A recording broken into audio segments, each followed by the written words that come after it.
నమస్తే అండి. మన క్విక్ రివిజన్ సిరీస్లో నెక్స్ట్ ఇంపార్టెంట్ కాన్స్టిట్యూషనల్ అమెండ్మెంట్స్. చాలాసార్లు క్వశ్చన్స్ కాన్స్టిట్యూషనల్ అమెండ్మెంట్స్ మీద వస్తాయి. ఎట్లాంటి క్వశ్చన్స్ వస్తాయి అనేది ఫస్ట్ చెప్పిన తర్వాత మీరు ఎట్లా చదవాలి అంటే దేని మీద ఫోకస్ ఉండాలి, ఏ అమెండ్మెంట్స్ ఇంపార్టెంట్, వాటికి సంబంధించిన క్వశ్చన్స్ ఏమొస్తాయి చెప్తాను.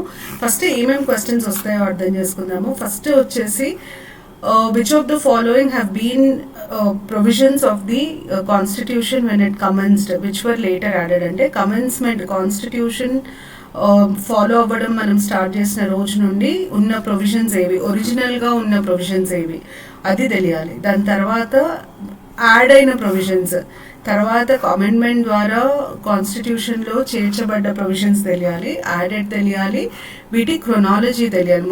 మొదలు యాడ్ అయింది, రెండోది ఏది యాడ్ అయింది, ఇవి అడుగుతారు. అంటే ఒక 4-5 ప్రొవిజన్స్ ఇచ్చేసి కింద ఇచ్చిన ప్రొవిజన్స్ని అవి ఎప్పుడెప్పుడు యాడ్ అయ్యాయో కాన్స్టిట్యూషన్లో దాని ప్రకారంగా అమర్చండి. Arrange the following provisions of the constitution in the chronological order of their insertion in the constitution, ఇట్లాంటివి అడుగుతారు. ఇది ఇంపార్టెంట్, క్రొనాలజీ ఇంపార్టెంట్. కొన్ని అమెండ్మెంట్స్కి మనకి కమిటీస్ ఉంటాయి. కమిటీస్ రికమెండేషన్స్ వల్ల వచ్చిన అమెండ్మెంట్స్ కొన్ని ఉంటే, కొన్ని సుప్రీంకోర్టు జడ్జ్మెంట్స్ వల్ల, ఉదాహరణకి లాస్ట్ అమెండ్మెంట్ ఏదైతుందో సుప్రీంకోర్టు మరాఠా కేసులో ఇచ్చిన జడ్జ్మెంట్ వల్ల, సుప్రీంకోర్టు జడ్జ్మెంట్స్ ద్వారా వచ్చినవి ఉంటాయి. కొన్ని అమెండ్మెంట్స్కి చాలా చాలా ముఖ్యం ఏంటంటే ప్రైమ్ మినిస్టర్ ఎవరుండే, ప్రెసిడెంట్ ఎవరుండే, ఇంపార్టెంట్గా 42nd 44th కాన్స్టిట్యూషనల్ అమెండ్మెంట్ని ఉద్దేశించి అడుగుతారు. సో ఇవన్నీ మనకు తెలియాల్సి ఉంటుంది. కొన్ని ఏం అడుగుతారంటే ఒరిజినల్గా ఉండినవి కానీ దాని తర్వాత తీసేశారు. ఉదాహరణకి తర్వాత తీసేసిన రిమూవ్డ్ లేటర్. ఉదాహరణకి మన వైస్ ప్రెసిడెంట్ ఎలక్షన్స్ జాయింట్ సిట్టింగ్లో ఉండాలని ముందుండింది. 11th కాన్స్టిట్యూషనల్ అమెండ్మెంట్ ద్వారా దాన్ని తీసేశారు. సో మీరు ఎప్పుడు ఏ టాపిక్ ఏ సబ్జెక్ట్లో చదివినా కూడా టాపిక్ చదివే ముందు దాని మీద ఎలాంటి ప్రశ్నలు వస్తాయి అని ఒక అవగాహనతో చదివితే మీకు బాగా గుర్తుంటుంది. మీరు ర్యాండమ్గా చదువుకుంటే పోతే ఏమవుతుందంటే అంతా చదివినట్టే ఉంటుంది కానీ నాకు ఏం అర్థం కాలేదు అన్న ఫీలింగ్ ఉంటుంది. అంటే ఆ సెన్స్ ఆఫ్ కంప్లీషన్ ఉంటుంది. నాకు మొత్తం చదివినా నాకు అర్థమవుతుంది, నేను దీని మీద అంటే నేను ఏ క్వశ్చన్ వచ్చినా ఆన్సర్ చేయగలుగుతాను అన్న కాన్ఫిడెన్స్ రాదు. ఎప్పుడైనా గుర్తుపెట్టుకోండి, మీకు కాన్ఫిడెన్స్ రావాలంటే ఒక టాపిక్ తీసుకున్నప్పుడు ఆ టాపిక్ మీద ఎట్లాంటి క్వశ్చన్స్ వస్తాయి అన్న ఒక అవగాహనతో చదవడం చాలా ముఖ్యం. సో ఇంపార్టెంట్ కాన్స్టిట్యూషనల్ అమెండ్మెంట్స్ మీద ఈ క్వశ్చన్స్ వస్తాయి. ఇప్పుడు ఫస్ట్ కాన్స్టిట్యూషనల్ అమెండ్మెంట్ చాలా ఇంపార్టెంట్, ఎందుకంటే షెడ్యూల్ 9ని కాన్స్టిట్యూషన్లో జతపరచడం జరిగింది. షెడ్యూల్ 9 ల్యాండ్ రిఫార్మ్స్కి సంబంధించింది అని అంటాం. అంటే బేసిక్గా ఇది రైట్ టు ప్రాపర్టీకి సంబంధించింది. షెడ్యూల్ 9 ఒక ప్రాముఖ్యత ఏంటంటే షెడ్యూల్ 9 కింద ఏదైనా ఒక లా పేరు చేర్చబడితే దాన్ని జ్యుడిషియల్ రివ్యూ చేయడానికి వీలుండదు. అంటే దాని మీద మనం కోర్టుకి వెళ్ళేసి కేసేసి ఇది కరెక్ట్గా లేదు, ఇది మీరు రివ్యూ చేయండి అని కోర్టుని అడిగినా కోర్టుకి దాన్ని రివ్యూ చేసే పవర్ ఉండదు. సో షెడ్యూల్ 9 మెయిన్ పర్పస్ ఏంటంటే to immune from judicial review అని అంటాం. ఇమ్యూన్ అంటే ఏంటిది? జ్యుడిషియల్ రివ్యూ ఉండకుండా చూసుకోవడాన్ని మనం ఇమ్యూన్ ఫ్రమ్ జ్యుడిషియల్ రివ్యూ అని అంటాం. షెడ్యూల్ 9ని యాడ్ చేసింది కాన్స్టిట్యూషన్లో 1951లో. పార్లమెంట్ కాదండి, మనం ఎన్నుకున్న పార్లమెంట్ కాదు. ఎందుకంటే ఇండియాలో ఫస్ట్ ఎన్నికలు 1951-52లో జరిగినాయి. మనకి ఏమైందంటే 26th January 1950 రోజు మన కాన్స్టిట్యూషన్ కమెన్స్ అయింది. ఆ రోజు నుండి కాన్స్టిట్యూయెంట్ అసెంబ్లీని మనం ప్రొవిజనల్ పార్లమెంట్ అని పిలవడం మొదలుపెట్టినాం. అంటే మనం మళ్ళీ గవర్నమెంట్ని ఎన్నుకునే వరకు మనకి ఎవరో ఒకరు రూల్ చేయడానికి కావాలంటే మన పాలనకి ఎవరో ఒకరు కావాలి. కాబట్టి ఆ పాలనా బాధ్యత మనం కాన్స్టిట్యూయెంట్ అసెంబ్లీకి అప్పచెప్పినాం. కానీ కాన్స్టిట్యూయెంట్ అసెంబ్లీ పని అయిపోయింది, ఎందుకంటే కాన్స్టిట్యూషన్ రాసేసారు వాళ్ళు. కాబట్టి దాన్ని మనం ప్రొవిజనల్ పార్లమెంట్ అని పిలవడం జరిగింది. సో షెడ్యూల్ 9 బేసిక్గా ప్రొవిజనల్ పార్లమెంట్ చేయడం, కాన్స్టిట్యూషనల్ అమెండ్మెంట్ 1 ప్రొవిజనల్ పార్లమెంట్ ద్వారా రావడం జరిగింది. అది షెడ్యూల్ 9ని యాడ్ చేసింది కాన్స్టిట్యూషన్లో. దాని మెయిన్ పర్పస్ ఏంటంటే షెడ్యూల్ 9లో ప్లేస్ చేసిన లాస్ ఏవైతే ఉంటాయో ఆ లాస్ని జ్యుడిషియల్ రివ్యూ చేయడానికి వీలుండదు. అయితే షెడ్యూల్ 9కి సంబంధించి చాలా కేసెస్ ఉన్నాయి. అన్నిటికంటే important case Kesavananda Bharati case, ఇంకా IR Coelho case. Kesavananda Bharati case ఎందుకు ఇంపార్టెంట్ అంటే డాక్ట్రిన్ ఆఫ్ బేసిక్ స్ట్రక్చర్లో జ్యుడిషియల్ రివ్యూ కూడా ఒక భాగమే డిక్లేర్ చేయడం జరిగింది. అంటే షెడ్యూల్ 9లో మీరు ఏదైనా లా పెట్టినా కూడా దాన్ని మేము జ్యుడిషియల్గా రివ్యూ చేస్తాము, చేసే పవర్ మాకు ఉంటుందని కోర్టు డిక్లేర్ చేయడం జరిగింది. అది ఇంపార్టెంట్. దాని తర్వాత ఐఆర్ కోయిలో కేసు ఎందుకు ఇంపార్టెంట్ అంటే ఐఆర్ కోయిలో కేసు అయింది 2007లో. కాకపోతే షెడ్యూల్ 9లో 24th April 1973 నుండి యాడ్ అయిన అన్ని లాస్ని మేము రివ్యూ చేయొచ్చు అని సుప్రీంకోర్టు డిక్లేర్ చేయడం జరిగింది. ఎనీవేస్ నేను ఈ లాస్ ఇంకొక వీడియోలో important cases related to the constitution అని చేసి దాంట్లో చెప్తాను. సో ఇప్పటికైతే మనకు గుర్తుండాల్సింది ఏంటంటే షెడ్యూల్ 9 కాన్స్టిట్యూషన్లో యాడ్ అయింది. ఫస్ట్ కాన్స్టిట్యూషనల్ అమెండ్మెంట్ ద్వారా ల్యాండ్ రిఫార్మ్స్కి సంబంధించింది. దాంట్లో ఏదైనా లాని ప్లేస్ చేస్తే జ్యుడిషియల్ రివ్యూ చేయడానికి వీల్లేదు అని ఇది యాడ్ చేయడం జరిగింది. దీన్ని యాడ్ చేసింది ప్రొవిజనల్ పార్లమెంట్. తర్వాత 7th కాన్స్టిట్యూషనల్ అమెండ్మెంట్ యాక్ట్ చాలా చాలా ఇంపార్టెంట్. ఈ 7th కాన్స్టిట్యూషనల్ అమెండ్మెంట్ యాక్ట్కి ఆధారం ఫజల్ అలీ కమిషన్. మీరు లాస్ట్ వీడియో చూస్తుంటే నేను పాలిటీకి సంబంధించిన ఇంపార్టెంట్ కమిషన్స్ అన్నీ డిస్కస్ చేశాను. దాంట్లో ఫస్ట్ ఎస్ఆర్సి లేదా జస్టిస్ ఫజల్ అలీ కమిషన్ గురించి కూడా చెప్పాను. జస్టిస్ ఫజల్ అలీ కమిషన్ ఇచ్చిన స్టేట్స్ రీఆర్గనైజేషన్ కమిషన్ రిపోర్ట్ని ఇంప్లిమెంట్ చేయడానికి తీసుకొచ్చిన అమెండ్మెంట్ ఏది అంటే అది 7th constitutional amendment. 7th constitutional amendment చాలా ప్రముఖమైన మార్పులు, అంటే రాష్ట్రాలకి సంబంధించి చాలా ముఖ్యమైన మార్పులు తీసుకొచ్చింది. అందులో ఫస్ట్ మార్పు ఏంటంటే removal of classification of states. మనము కాన్స్టిట్యూషన్ ఒరిజినల్గా కమెన్స్ అయినప్పుడు మనకి అన్ని స్టేట్స్ని, రాష్ట్రాలని ఏబిసిడి భాగాలుగా విభజించడం జరిగింది. ఈ ఏబిసిడి పార్ట్స్ని తీసేశారు 7th కాన్స్టిట్యూషనల్ అమెండ్మెంట్ ద్వారా. అలాగే 2 లేదా అధిక రాష్ట్రాలకి కామన్ గవర్నర్ ఉండొచ్చు, కామన్ హైకోర్టు ఉండొచ్చు. యూనియన్ టెరిటరీస్ అన్నది మనకి ఫస్ట్ టైం ఇంట్రడ్యూస్ చేసింది 7th కాన్స్టిట్యూషనల్ అమెండ్మెంట్లో. సో ఇది చాలా చాలా important. Justice Fazal Ali commission రికమెండేషన్స్ని ఇంప్లిమెంట్ చేయడానికి తీసుకొచ్చింది 7th constitutional amendment. States reorganisation అంటే స్టేట్స్ అన్నిటికీ ఈక్వల్ స్టేటస్ ఇచ్చింది 7th constitutional amendment. Union territories అన్న కాన్సెప్ట్ తీసుకొచ్చింది. అదే స్పెషల్ ఆఫీసర్ ఫర్ లింగ్విస్టిక్ మైనారిటీస్ని తీసుకొచ్చింది 7th constitutional amendment. So 7th constitutional amendment చాలా ఇంపార్టెంట్. మీకు 7th కాన్స్టిట్యూషనల్ అమెండ్మెంట్ ద్వారా వచ్చిన మార్పులు ఈ కింది వాటిలలో 7th కాన్స్టిట్యూషనల్ అమెండ్మెంట్ ద్వారా రాజ్యాంగంలో వచ్చిన మార్పులు ఏంటి అని డైరెక్ట్గా క్వశ్చన్ అడగవచ్చు. Which of the following changes were made to the constitution by the 7th constitutional amendment act అని అడుగుతారు. సో ఇది ఇంపార్టెంట్. ఈ అమెండ్మెంట్కి సంబంధించి మీకు అన్ని వివరాలు తెలియాలి. తర్వాత 11th constitutional amendment act joint sitting for elections of the vice president remove. నేను మీకు ఇంతకుముందు కూడా చెప్పిన వైస్ ప్రెసిడెంట్ ఉపరాష్ట్రపతిని ఎన్నుకోవడానికి జాయింట్ సిట్టింగ్ ఉండేది ముందు. దాన్ని 11th కాన్స్టిట్యూషనల్ అమెండ్మెంట్ ద్వారా తీసేయడం జరిగింది. 15th కాన్స్టిట్యూషనల్ అమెండ్మెంట్ ఎందుకు ఇంపార్టెంట్ అంటే retirement age of judges of హైకోర్టుని పెంచడం జరిగింది. Retirement age of high court judges 60 ఉన్నదాన్ని 62 చేశారు. ఇక్కడ ఒక చిన్న విషయం గుర్తుపెట్టుకోండి. 1950లో ఎప్పుడైతే రాజ్యాంగం కమెన్స్ అయిందో ఆ టైం రిటైర్మెంట్ ఏజ్ 60 లేదా 65 ఉంది.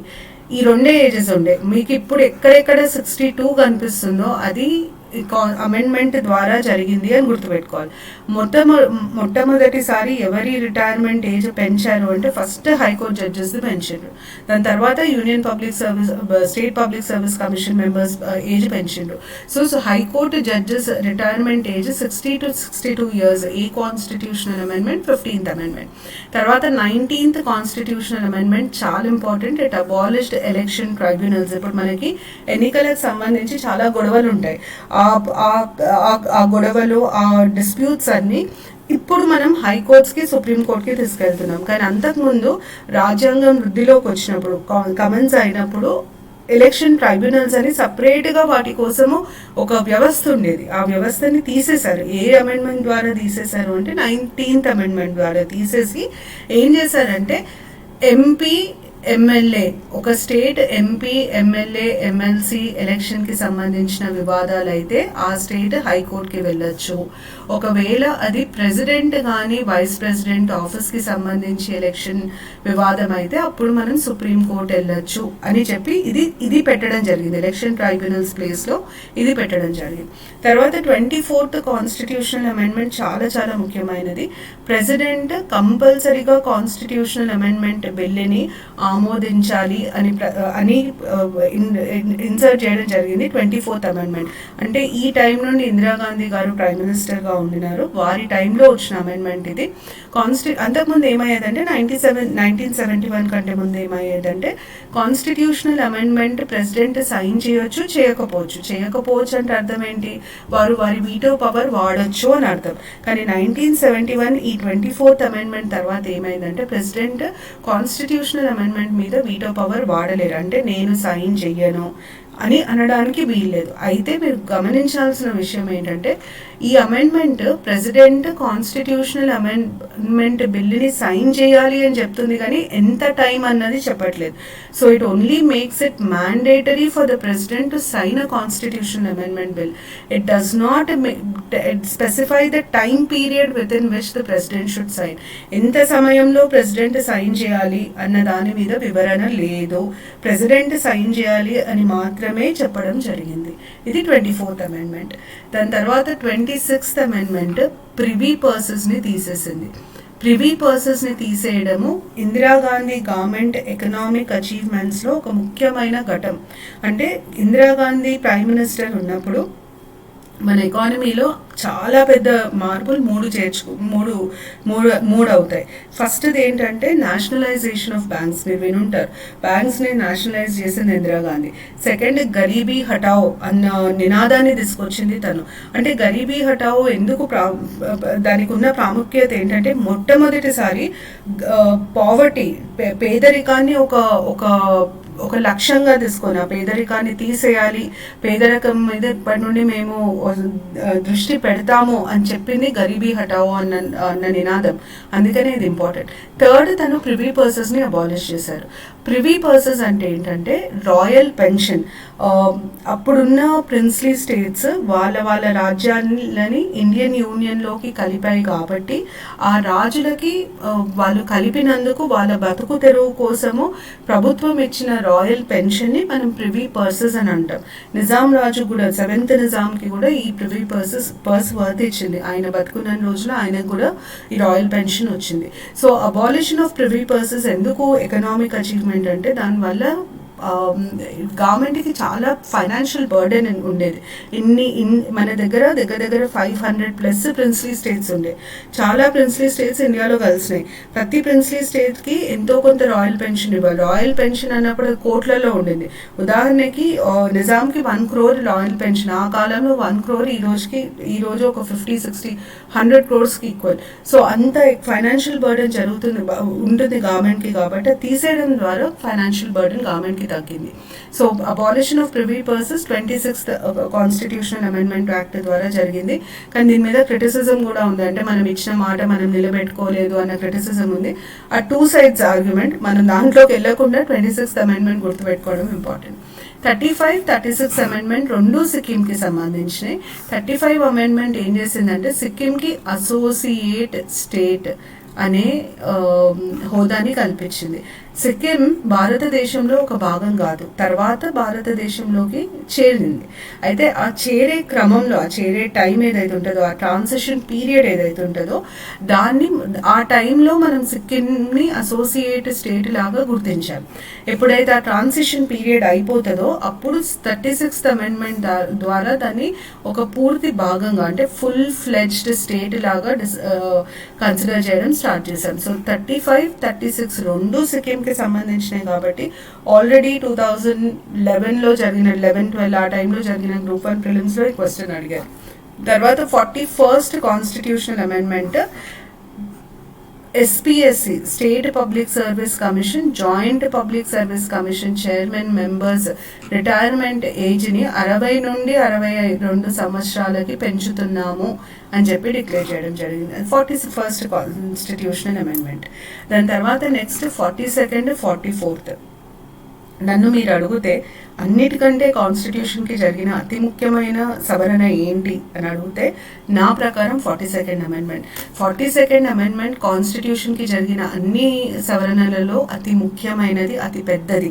ఎందుకంటే 42nd అమెండ్మెంట్ రాజ్యాంగంలో ఉన్న దాదాపు అన్ని అంశాలలో ఏదో ఒక మార్పు తీసుకొచ్చింది. అందుకనే దాన్ని మనం మినీ కాన్స్టిట్యూషన్ అని కూడా అంటాం. యూజువల్గా మినీ కాన్స్టిట్యూషన్ అని కూడా పిలుస్తారు 42nd అమెండ్మెంట్. ప్రియాంబుల్ దగ్గర మొదలు పెట్టుకుంటే, పీఠిక దగ్గర మొదలు పెడితే ప్రతి ఒక్క ముఖ్యమైన భాగాన్ని, రాజ్యాంగంలో ఉన్న ముఖ్యమైన భాగంలో ఏదో ఒక మార్పు తీసుకొచ్చిన అమెండ్మెంట్ 42nd అమెండ్మెంట్. కానీ 42nd అమెండ్మెంట్ ద్వారా ఏమైందంటే, మనం యూజువల్గా ఇండియాలో మాట్లాడితే జుడిషియరీకి లెజిస్లేచర్కి ఈక్వల్ పవర్స్ ఉండేటట్టు చూస్తాం. దీన్ని మనం బ్యాలెన్స్ ఆఫ్ పవర్స్ అంటాం. కానీ 42nd అమెండ్మెంట్ ఏం చేసిందంటే, జుడిషియరీ పవర్ని తగ్గించేసి లెజిస్లేచర్ పవర్ కొంచెం పెంచడం, లెజిస్లేచర్ పవర్ కంటే ఎగ్జిక్యూటివ్కి ఎక్కువ పవర్, అంటే ఎగ్జిక్యూటివ్కి ఆల్రెడీ ఉన్న పవర్ కంటే కొంచెం ఎక్కువ పవర్ ఇవ్వడం, ఇట్లాంటివి చేయడం జరిగింది. అంటే బ్యాలెన్స్ని ఇంబ్యాలెన్స్ చేస్తుంది అనమాట 42nd అమెండ్మెంట్. 42nd అమెండ్మెంట్ మన దగ్గర నేషనల్ ఎమర్జెన్సీ ఇన్ఫోర్స్ అయినప్పుడు వచ్చిన అమెండ్మెంట్. 42nd అమెండ్మెంట్ అప్పుడు ప్రైమ్ మినిస్టర్ ఇందిరాగాంధీ గారు. సో 42nd అమెండ్మెంట్ చాలా మార్పులు చేర్పులు చేసింది. ఆ 42nd అమెండ్మెంట్ తీసుకొచ్చిన మార్పుల ప్రభావాన్ని తగ్గించడానికి వచ్చిందే 44th అమెండ్మెంట్. అంటే 44th amendment was more or less a reaction to 42nd amendment. 42nd amendment వల్ల జరిగిన మార్పులు అవి కొంచెం నెగటివ్ ఎఫెక్ట్ ఉండేది, ఎందుకంటే బ్యాలెన్స్ని టిల్ట్ చేసింది. ఆ నెగటివ్ ఎఫెక్ట్ని వీలైనంత వరకు తగ్గించడానికి ప్రయత్నించిందే 44th amendment. 44th amendment Janata government ద్వారా తీసుకొచ్చింది, చాలా ఇంపార్టెంట్. మీకు ఎట్లా తగ్గించింది అన్న దానికి ఒక ఉదాహరణ చెప్తాను చూడండి.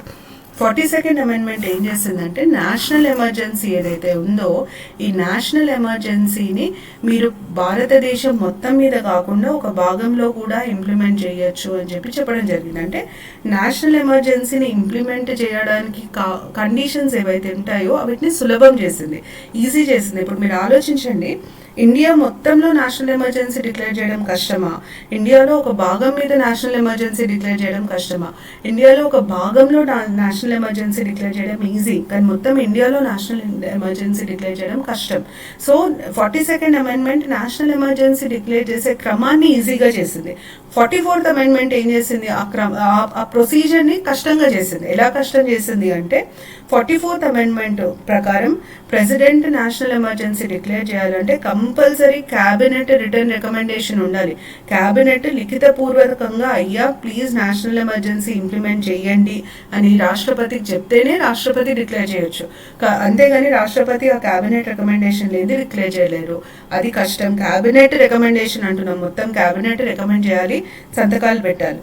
సెకండ్ థింగ్ వచ్చేసి, నేషనల్ ఎమర్జెన్సీ ఎన్ఫోర్స్ అయినప్పుడు ఒక్కసారి ఇంప్లిమెంట్ అయితే అది ఎప్పటి వరకు ఉండొచ్చు అన్న దాని మీద ముందు ఏమీ టైం లిమిట్ లేకుండే కాన్స్టిట్యూషన్లో.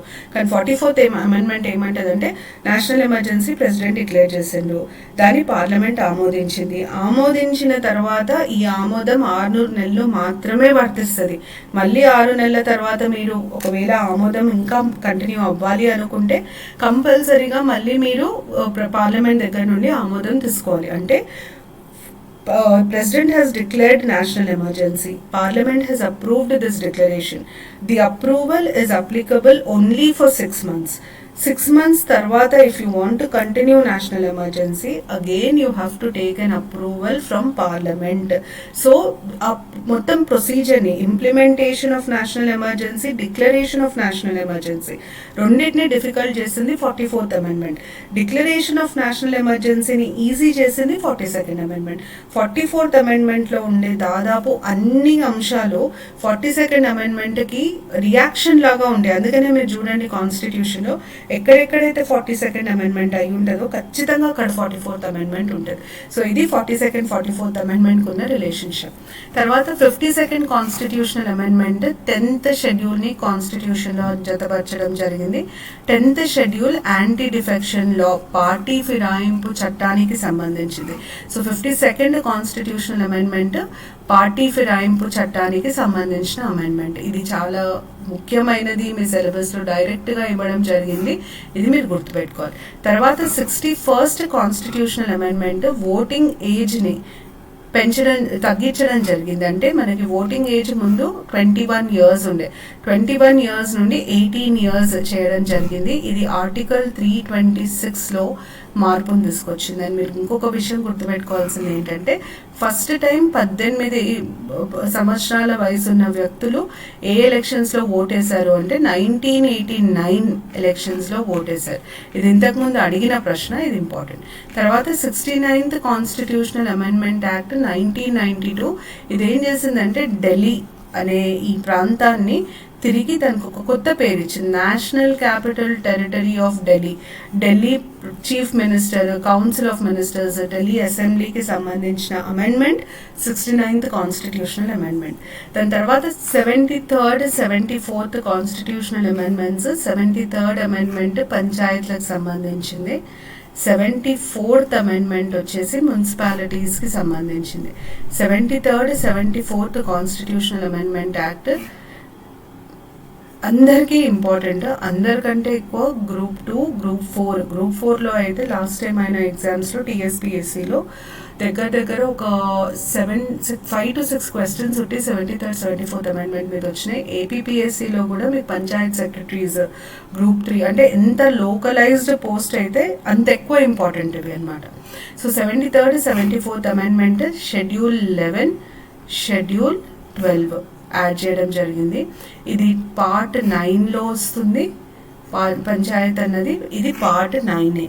ఇవి ఎందుకు ముఖ్యమంటే ఇవి లోకల్ జాబ్స్లో ఏవైతే ఉంటాయో, అంటే మీరు ఇప్పుడు రాష్ట్రంలో పనిచేస్తారు, రాష్ట్రంలో మండలాలలో లేదా ఊళ్ళలో పనిచేసే ఉద్యోగాలు ఏవైతే ఉంటాయో వారికైతే ఇవి ఖచ్చితంగా తెలిసి ఉండాలి. సో నేను దీని మీద ఒక 10-15 minutes వీడియో చేసి క్విక్ రివిజన్, అంటే 73rd 74th అమెండ్మెంట్ మీద మీకు ఏమేమి తెలియాలి తొందరగా ఒక రివిజన్ లాగా చేస్తాను. ఆ వీడియో చూడండి, మీకు ఒక ఐడియా వస్తుంది. 84th కాన్స్టిట్యూషనల్ అమెండ్మెంట్ ఏం చేసిందంటే లోక్సభ స్థానాలు ఇప్పుడు ఏవైతే ఉన్నాయో 552 మ్యాక్సిమం స్ట్రెంత్ లోక్సభది. మనం యాక్చువల్లీ ఫిల్ చేసేదేమో 545, కానీ ఆంగ్లో ఇండియన్స్కి ఉన్న 2 సీట్లని ఇప్పుడు రిజర్వేషన్ లేకుండా చేశారు కాబట్టి 543 సీట్స్. ఈ సీట్స్ ఈ 552 ఏదైతే ఉందో ఈ సంఖ్యని 2026 వరకు పెంచడానికి వీల్లేదు అని చెప్పిన amendment 84th constitutional amendment. So 2026 వరకు లోక్సభ కాన్స్టిట్యుయెన్సీ సీట్స్ ని పెంచలేము అని చెప్పిన అమెండ్మెంట్ ఏది అంటే 84th amendment. 86th constitutional amendment act right to education కి సంబంధించింది. ఇది 21A ఆర్టికల్ని యాడ్ చేసింది. అలాగే 45 డిపిఎస్పి డైరెక్టివ్ ప్రిన్సిపల్ 45లో ఒక మార్పు తీసుకొచ్చింది. అలాగే 11th ఫండమెంటల్ డ్యూటీని కూడా యాడ్ చేసింది. So 86th constitutional amendment act right to ఎడ్యుకేషన్కి సంబంధించింది. 91st constitutional act council of ministers, ఎంతమంది కౌన్సిల్ ఆఫ్ మినిస్టర్స్ ఉండాలి అన్న దాని మీద ఒక లిమిట్ తీసుకొచ్చింది. అంటే కౌన్సిల్ ఆఫ్ మినిస్టర్స్ సంఖ్య 15% of total strength of Lok Sabha కంటే ఎక్కువ ఉండకూడదు. దీన్ని ఈ 15% ఇన్క్లూడ్స్ ప్రైమ్ మినిస్టర్. అలాగే కౌన్సిల్ ఆఫ్ మినిస్టర్స్ రాజ్యాలలో స్టేట్స్లలో సంఖ్య 15% of total strength of state legislative assembly ఉండకూడదు. కాకపోతే మినిమం 12 ఉండాలి. మినిమం ఎంతమంది మినిస్టర్స్ ఉండాలి? 12 ఉండాలి. ఎందుకు ఇట్లా మినిమం 12 అని పెట్టారు గుట్టి స్టేట్స్కి అంటే కొన్ని రాజ్యాలలో 40 ఎమ్మెల్యేసే ఉంటారు. 40 ఎమ్మెల్యేస్కి 15% చాలా తక్కువ, 6కి వస్తుంది. 6 మినిస్టర్స్తో స్టేట్ని రన్ చేయలేము. అందుకని మినిమం 12, మ్యాక్సిమం 15% దాటకూడదు అన్నది 91st amendment. 93rd constitutional amendment మనకి SCBC socially and educationally backward classes రిజర్వేషన్కి సంబంధించింది. Reservation in education and employment అంటే దీని ద్వారా 15 clause 5 ఇంకా 16 clause 5ని యాడ్ చేయడం జరిగింది. 97th కాన్స్టిట్యూషనల్ అమెండ్మెంట్ కోఆపరేటివ్స్కి సంబంధించింది. దీనికి సంబంధించి ఒక చాలా ముఖ్యమైన జడ్జ్మెంట్ లాస్ట్ ఇయర్ వచ్చింది. ఇది పార్ట్ 9B రాజ్యాంగంలో జతపరిచిన లాస్ట్ పార్ట్ 9Bని కాన్స్టిట్యూషన్కి యాడ్ చేయడం జరిగింది. అది 97th amendment. 98th constitutional amendment article 371Jని యాడ్ చేసింది. 371J హైదరాబాద్ కర్ణాటక రీజన్కి సంబంధించి కొన్ని స్పెషల్ ప్రొవిజన్స్ ఇవ్వచ్చు అన్న ప్రతిపాదన మీద యాడ్ అయింది. హైదరాబాద్ కర్ణాటక రీజన్ అన్నది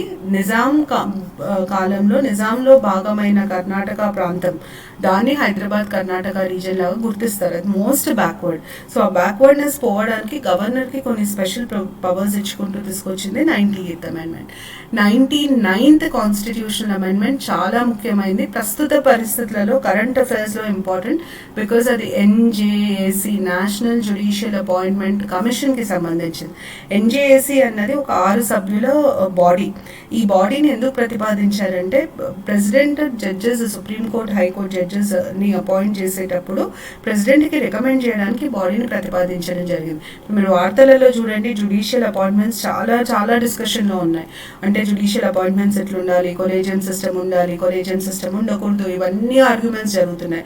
సో జ్యుడిషియల్ అపాయింట్మెంట్స్ మీద నేను మళ్ళీ ఒక సపరేట్ వీడియో చేసి అందులో మొత్తం కేసెస్, కాన్స్టిట్యూషన్ ప్రొవిజన్స్ ఏంటి, కేసెస్ ఏంటి, అది నీట్గా ఎక్స్ప్లెయిన్ చేస్తాను. ఎందుకంటే దాని మీద క్వశ్చన్స్ మీకు గ్రూప్ 1 ప్రిలిమ్స్, గ్రూప్ 2, 3, 4 దేంట్లోనైనా రావచ్చు, యూపీఎస్సీలో రావచ్చు, గ్రూప్ 1 మెయిన్స్లో కూడా అడగవచ్చు, ఏపీ టీఎస్ గ్రూప్ 1 మెయిన్స్లో కూడా అడగవచ్చు. సో దాని మీద సపరేట్గా చెప్తాను. ఇప్పటికైతే మీరు గుర్తుపెట్టుకోవాల్సింది ఏంటంటే 99th అమెండ్మెంట్ ఎన్జేఏసీకి సంబంధించింది. కానీ ఈ అమెండ్మెంట్ని సుప్రీంకోర్టు ఇన్వాలిడ్ అని డిక్లేర్ చేయడం జరిగింది. దాన్నే మనం 4 జడ్జెస్ కేసు అని అంటాం, లేదా supreme court advocates on record versus union of India case అని అంటాం.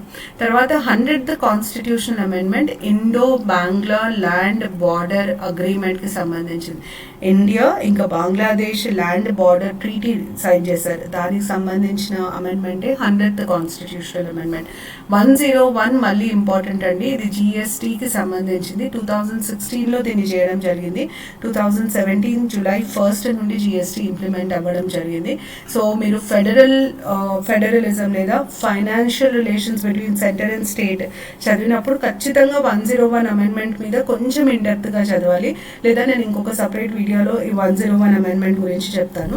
దాని తర్వాత 102 constitutional amendment national commission for backward క్లాసెస్ని రాజ్యాంగంలో చేర్చడం జరిగింది. అంటే national commission for backward classes was constitutionalised by 102 constitutional amendment act. ఎప్పుడైనా లాస్ట్ 5 అమెండ్మెంట్స్ చాలా చాలా ఇంపార్టెంట్.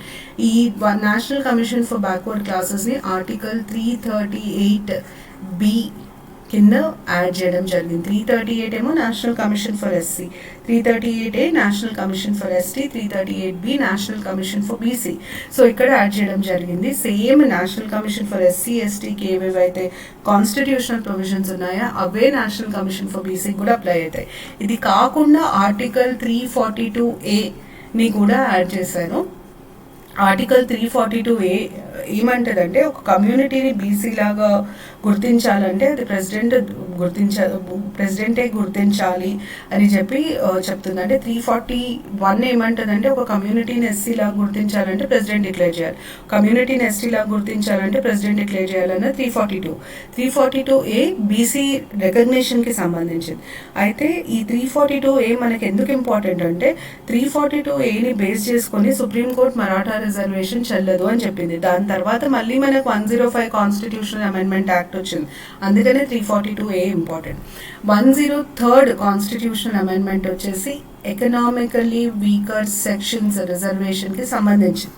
ఎప్పుడైనా గుర్తుపెట్టుకోండి, ఓసీ ఈ మొత్తం మధ్యలో ఉన్న వాళ్ళని మనం బీసీ అంటాం.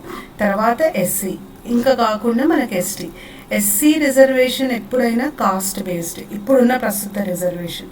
బీసీ రిజర్వేషన్ ఫస్ట్ కాస్ట్ చూస్తాం, అంటే బ్యాక్వర్డ్ క్లాస్ లాగా గుర్తించాలి.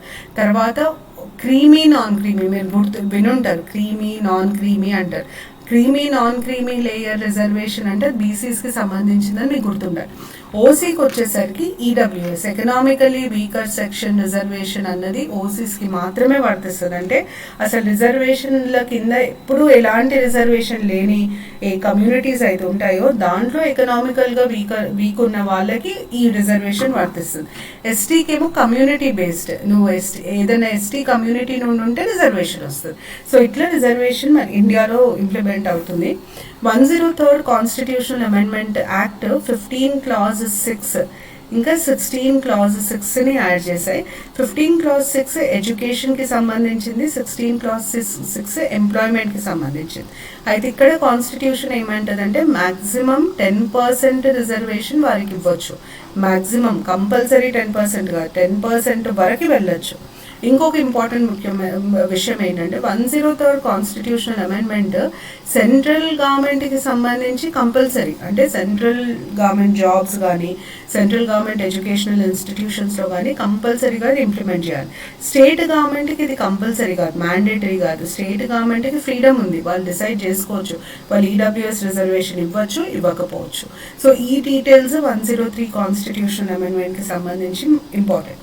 తర్వాత 104 కాన్స్టిట్యూషనల్ అమెండ్మెంట్ మనకి రాజ్యాంగము రిజర్వేషన్స్ ఉద్యోగాలలో లేదా పొలిటికల్ రిజర్వేషన్స్ పర్మనెంట్గా ఉండాలని ఎప్పుడు చెప్పదండి. రాజ్యాంగం ఏమంటుందంటే 10 ఏళ్ళ వరకు, ఎప్పుడైతే కాన్స్టిట్యూషన్ కమెన్స్ అయిందో 10 years ఎట్ ఎ టైం దాన్ని ఎక్స్టెండ్ చేసుకుంటూ వచ్చాము. అయితే ఈ 104 అమెండ్మెంట్ ఏం చేసిందంటే ఎస్సీ ఎస్టీస్కి సంబంధించిన రిజర్వేషన్, అది పబ్లిక్ ఎంప్లాయ్మెంట్లో కానీ లేదా పొలిటికల్ అన్నా కానీ ఈ రెండింటిని పెంచుకుంటూ పోయింది. అంటే ఈ రెండింటిని ఇది 80 years కాన్స్టిట్యూషన్ కమెన్స్ అయినప్పటి నుండి 80 years వరకు వర్తిస్తుంది, అంటే 2030 వరకు వర్తిస్తుంది అని చెప్పి 104 అమెండ్మెంట్ చెప్పింది. దీనికంటే ముఖ్యం ఏంటంటే 104 amendment did not extend. Please గుర్తుపెట్టుకోండి, ఇది ఒక తప్పు, ఇది చాలా తప్పుగా ఇంటర్ప్రిట్ చేయడం జరిగింది. ఆంగ్లో ఇండియన్స్కి ఉన్న నామినేషన్ విధానం, అంటే ఆంగ్లో ఇండియన్స్కి 2 ఆంగ్లో ఇండియన్స్ని లోక్సభకి నామినేట్ చేయొచ్చు, ఒక ఆంగ్లో ఇండియన్ని స్టేట్ లెజిస్లేటివ్ అసెంబ్లీకి నామినేట్ చేయొచ్చు. ఈ ప్రొవిజన్స్ ఏవైతే ఉన్నాయో అవి తీసేశారు అంటున్నారు, తీసేయలేదు, వాటిని ఎక్స్టెండ్ చేయలేదు. తీసేయడానికి ఎక్స్టెండ్ చేయడానికి చాలా తేడా ఉంటుంది కాన్స్టిట్యూషన్లో. ఎప్పుడైనా మీరు కాన్స్టిట్యూషనల్ ఇంటర్ప్రిటేషన్ని తప్పు చేయదు. తీసేసేయడము అంటే అది అసలు పర్మనెంట్గా ఉన్నదాన్ని తీసేయడం, ఎక్స్టెండ్ చేయకపోవడము అంటే ఇది రోజులు చేశాము ఇంకా ముందు ఇది ఉండదు అని చెప్పడం. So did not extend nomination of Anglo Indians to Lok Sabha and state legislative assembly. మీరు ఎగ్జామ్లో ఇది అడిగితే డిడ్ నాట్ ఎక్స్టెండ్, అంతేగాని రిమూవ్డ్ అని మాత్రం కరెక్ట్ కాదు, రిమూవ్డ్ కాదు, అది డిడ్ నాట్ ఎక్స్టెండ్. తర్వాత 105 కాన్స్టిట్యూషనల్ అమెండ్మెంట్ మన 2021 లాస్ట్ కాన్స్టిట్యూషనల్ అమెండ్మెంట్. దీని ప్రాముఖ్యత ఏంటంటే సుప్రీంకోర్టు ఇచ్చిన ఒక జడ్జ్మెంట్ ఆధారంగా ఈ అమెండ్మెంట్ ఇవ్వడం జరిగింది. నేను ఇంతకుముందు చెప్పిన కదా 342A కింద ప్రెసిడెంట్ మాత్రమే ఒక కమ్యూనిటీని బీసీగా డిక్లేర్ చేయొచ్చు అని చెప్పి ఇంతకుముందు ఉండే. అయితే దీని వల్ల ఏమైందంటే మరాఠా రిజర్వేషన్ ఇన్వాలిడ్ అయింది. ఎందుకంటే మరాఠాస్ని బీసీస్ లాగా ప్రెసిడెంట్ రికగ్నైజ్ చేయలేదు, స్టేట్ గవర్నమెంట్ రికగ్నైజ్ చేసి రిజర్వేషన్ ఇచ్చేసింది. కానీ కాన్స్టిట్యూషన్ ప్రకారంగా స్టేట్ గవర్నమెంట్ రికగ్నైజ్ చేయొచ్చు అని ఎక్కడ రాసలేదు. అందుకనే 342Aలో ఏమని సవరణ తీసుకొచ్చారంటే సెంట్రల్ లిస్ట్కి సంబంధించి ప్రెసిడెంట్ రికగ్నైజ్ చేస్తారు, స్టేట్ లిస్ట్కి సంబంధించి అంటే స్టేట్ పర్పస్కి, స్టేట్ ఉద్యోగాలు లేదా ఎడ్యుకేషన్కి పర్పస్ సంబంధించి స్టేట్ లిస్ట్ స్టేట్ గవర్నమెంటే డిక్లేర్ చేసుకోవచ్చు, బీసీస్ని రికగ్నైజ్ చేయొచ్చు అన్న మార్పుని 105 కాన్స్టిట్యూషనల్ అమెండ్మెంట్ యాక్ట్ ద్వారా తీసుకురావడం జరిగింది. సో ఇవి డీటెయిల్స్ అండి. గ్రూప్ 2కి టెస్ట్ సిరీస్ కండక్ట్ చేస్తున్నాము, తెలుగులో ఇంగ్లీష్లో. చాలామంది గ్రూప్ 1 ఫిలిమ్స్ అయినప్పుడు తెలుగులో టెస్ట్ సిరీస్ పెట్టమని అడిగారు, కానీ నాకు అప్పుడు కొంచెం ఇబ్బందిగా ఉండింది, ఎందుకంటే ట్రాన్స్లేషన్ కరెక్ట్గా అవ్వలేదు అని. ఇప్పుడు మాత్రం ప్రాపర్గా చేయగలుగుతున్నాం కాబట్టి గ్రూప్ 2కి తెలుగు ఇంగ్లీష్ టెస్ట్ సిరీస్ 2 ఉన్నాయి. క్వశ్చన్స్ స్టాండర్డ్ ఎట్లా ఉంది మీకు అవగాహన కోసం ఈ వీడియో కింద మీకు లింక్ షేర్ చేస్తున్నాను నేను. ఆ లింక్లో కొన్ని శాంపుల్ క్వశ్చన్స్, ఒక 25 sample English questions, 25 sample Telugu questions పెట్టి ఉన్నాము. అవి ఒకసారి చూడండి. ఐడియా ఏంటంటే ఈ టెస్ట్ల ద్వారా మీకు మొత్తం సిలబస్ కాంప్రిహెన్సివ్గా కవర్ అవ్వాలి, ఎక్స్ప్లెనేషన్ డీటెయిల్డ్గా ఉంటే ఆ పర్టిక్యులర్ ఇన్సిడెంట్ లేదా విషయానికి సంబంధించి మీకు కంప్లీట్ ఇన్ఫర్మేషన్ ఇస్తే మీకు రివిజన్ అవుతుంది. ఆ ఉద్దేశంతో టెస్ట్లు డిజైన్ చేయడం జరిగింది. చాలా మటుకు పేపర్స్ అంటే నా సబ్జెక్ట్స్ అన్నీ నేనే చేస్తున్నాను, నేను ఫ్రేమ్ చేస్తున్నా. కొన్ని ఏ టీచర్ సబ్జెక్ట్ అయితే వారు ఫ్రేమ్ చేయడం జరుగుతుంది. మీరు ఒకసారి చూడండి, మీకు అది ఎగ్జామ్కి యూజ్ అవుతాయి. ఒకవేళ మీకు ఇంట్రెస్ట్ ఉంటే కింద ఇచ్చిన నెంబర్కి మీరు కాంటాక్ట్ చేయొచ్చు. ఇదండి ఒక ఇంపార్టెంట్ అమెండ్మెంట్స్కి సంబంధించిన ఇన్ఫర్మేషన్. నెక్స్ట్ వీడియోలో నేను ఇంతకుముందు చెప్పినట్టు జ్యుడిషియల్ అపాయింట్మెంట్స్కి సంబంధించిన కేసెస్, తర్వాత జిఎస్టీకి సంబంధించిన కాన్స్టిట్యూషనల్ ప్రొవిజన్స్, వీటి మీద వీడియోలు చేస్తాను. మీకు ఇంకేమైనా టాపిక్స్ మీకు ఇబ్బందిగా ఉంది, మాకు హెల్ప్ కావాలి అని అనుకున్న టాపిక్స్ ఏమైనా ఉంటే కింద కమెంట్స్లో పోస్ట్ చేయండి. నేను వాటి మీద డెఫినెట్గా వీడియోస్ చేయడానికి ట్రై చేస్తాను. April 1 to 5 current affairs video కూడా త్వరలో అప్లోడ్ అవుతుంది. అవి కూడా చూడండి. కరెంట్ అఫైర్స్ నేను ప్రిలిమ్స్ పర్స్పెక్టివ్, మెయిన్స్ పర్స్పెక్టివ్ రెండింటిని మైండ్లో పెట్టుకొని చేసిన వీడియోస్ అవి. సో మీకు 2 రకాలుగా కవర్ అయితే ఎక్స్ప్లెయిన్ చేసినప్పుడు ఎలా క్వశ్చన్స్ అడుగుతారు అన్నది కూడా చెప్పాను. దాని ప్రకారంగా మీరు గుర్తుపెట్టుకోవడానికి ట్రై చేస్తే మీకు బెనిఫిట్ అవుతుంది. Thank you.